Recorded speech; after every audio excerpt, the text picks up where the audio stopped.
24 Sussex Drive, a place where Canadian history lives and breathes, and where rodents go to die. It says it's so bad that carcasses and excrement are building up in the walls. Yes, it is the official residence of the Prime Minister that the Prime Minister officially refuses to reside in. And you know what? Despite money being poured into it, despite construction work actually ongoing right now as we speak, the more you peek behind the curtains, the more of that flaking paint you scrape away, you begin to realize just what an impossible problem 24 Sussex really is.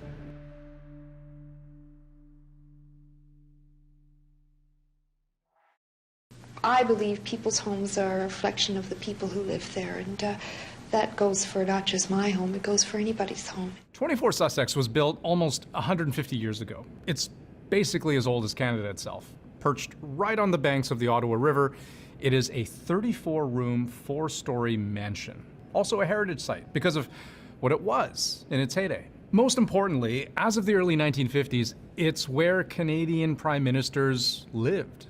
Like 10 Downing in the UK or the White House in the US, 24 Sussex is supposed to be that for Canada. And it's been allowed to fall into complete disrepair. So they do spend about $150,000 to $200,000 a year on just kind of minimal repairs. There have been a number of studies on this by the National Capital Commission, and right now it's currently pegged at about $34 million to do the backlog of repairs that have been piling up for the last 30 years. To actually replace the home itself, it would be about $40 million.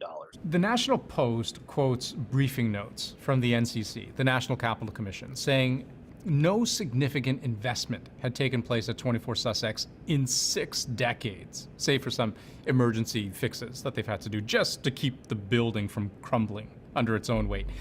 And I'll explain what I mean. The electrical system, really innovative in the late 1800s, but now a pretty clear fire hazard with exposed wires. The insulation is literally decaying.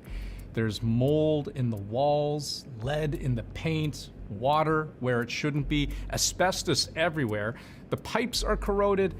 Oh, and yes, it's infested. Things are really starting to fall apart, and we do know that it is now rodent infested. And if only this was just a conventional rat problem. According to those documents obtained by the National Post, pest control couldn't even deal with the rodent problem until other structural problems were resolved. And as you heard, in the meantime, we use bait to control the situation, but that leaves us with excrement and carcasses between the walls. So, no, this isn't just a rat problem. It's an air quality problem. Because even if you could get past the smell of rotting rodents, which I Googled what it smells like, and I do not recommend you do the same. But even if you could get past the smell, you just don't want to be breathing that in. And this is the problem. This is the reason 24 Sussex has been all but abandoned. A lot of politicians are reluctant to spend money on something that they themselves will personally benefit from. And so there's a reluctance from all the prime ministers for the last 30 years to really splash around a lot of cash to keep 24 Sussex in good repair.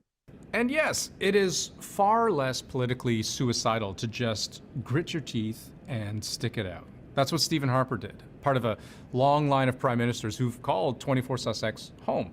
It was only in 2015, when Justin Trudeau was first elected, did he become the first to say, no frickin' way, like I'm not living there. And he moved his family into a smaller house on the grounds of Rideau Hall instead.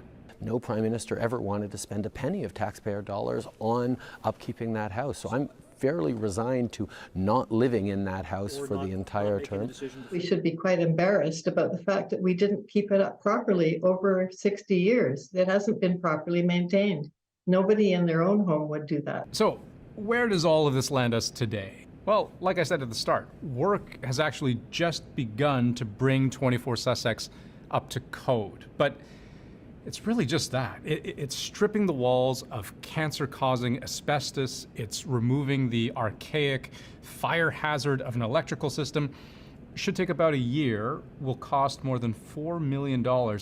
And that's just the bare minimum to make sure that the building doesn't fall down or catch fire.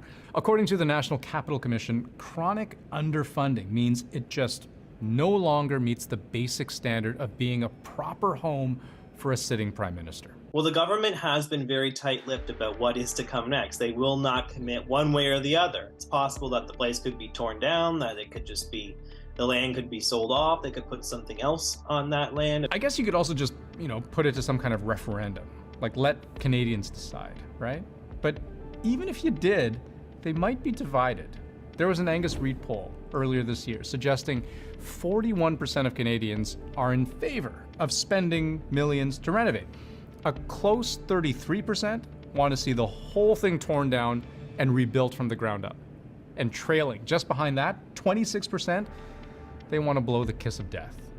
Knock it down, move on. The minister in charge of this file, Helena Jazik, she appeared just this past Monday before a House committee, promising a detailed list of options for what to do with a full plan by the fall. As for the man himself, Justin Trudeau, he hasn't shown any real sign of interest in saving the building. Little love for the house he grew up in, I guess. And who can blame him now that it's become this nightmarish hellhole of danger and decay? You see yourself living there at any point? No, not really. But for all of those who lament the death by 1,000 cuts of something that they say should be a source of national pride, well, in the words of former Prime Minister Jean Chrétien, it is an embarrassment to the nation.